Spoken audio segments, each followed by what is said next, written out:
যে কি করতো। তো বন্ধুরা, আমি দয়াল।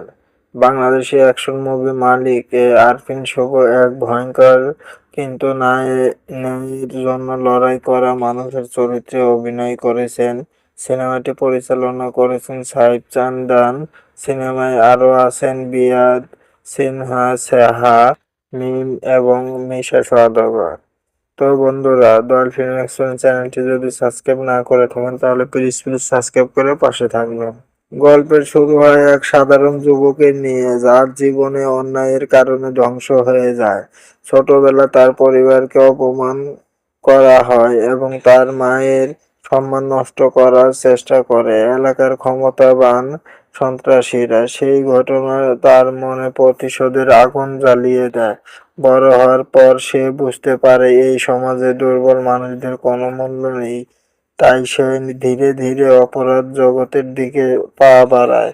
প্রথমে ছোটখাটো গ্যাংস্টারের অ্যাকশনের মাধ্যমে পুরো আন্ডারওয়ার্ল্ড দখল করতে শুরু করে।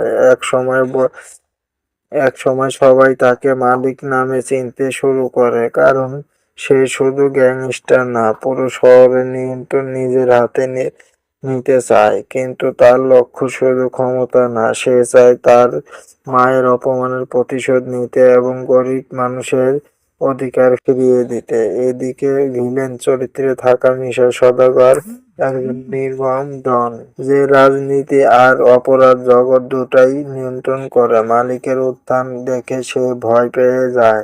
তারপর শুরু হয় ভয়ঙ্কর গ্যাং ওয়ার, বিশ্বাসঘাতকতা আর রক্তাক্ত প্রতিশোধের খেলা। মুভির মাঝামাঝি সময় দেখা যায় বিয়া সিনহা শাহমিম এর চরিত্র মালিকের জীবনে আসে। সে মালিককে ভালোবাসলেও মালিকের অন্ধকার জগৎ তাকে ধীরে ধীরে ভয় পাইয়ে দেয়।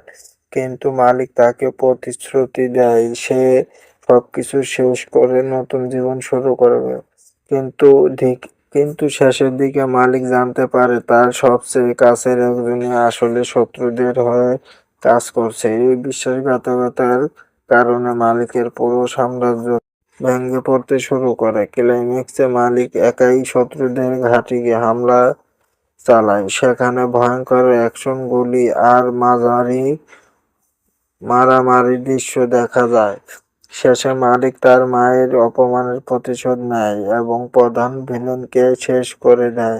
তবে শেষ দৃশ্যে দেখানো হয় ক্ষমতার দুনিয়ায় কেউ আসলে পুরোপুরি জেতে না। মালিক সবকিছু পেলেও নিজের শান্তি হারিয়ে ফেলে। সিনেমাটি মূলত অ্যাকশন, ইমোশন, প্রতিশোধ আর আন্ডারওয়ার্ল্ড পাওয়ারের গল্প। তো বন্ধুরা, এই ছিল আজকের গল্প। আপনাদের কেমন লাগলো অবশ্যই কমেন্টে জানাবেন। এবং দয়াল ফিল্ম এক্সপ্লেন চ্যানেলে যদি নতুন হয়ে থাকেন তাহলে প্লিজ সাবস্ক্রাইব করে পাশে থাকবেন। ধন্যবাদ সবাইকে।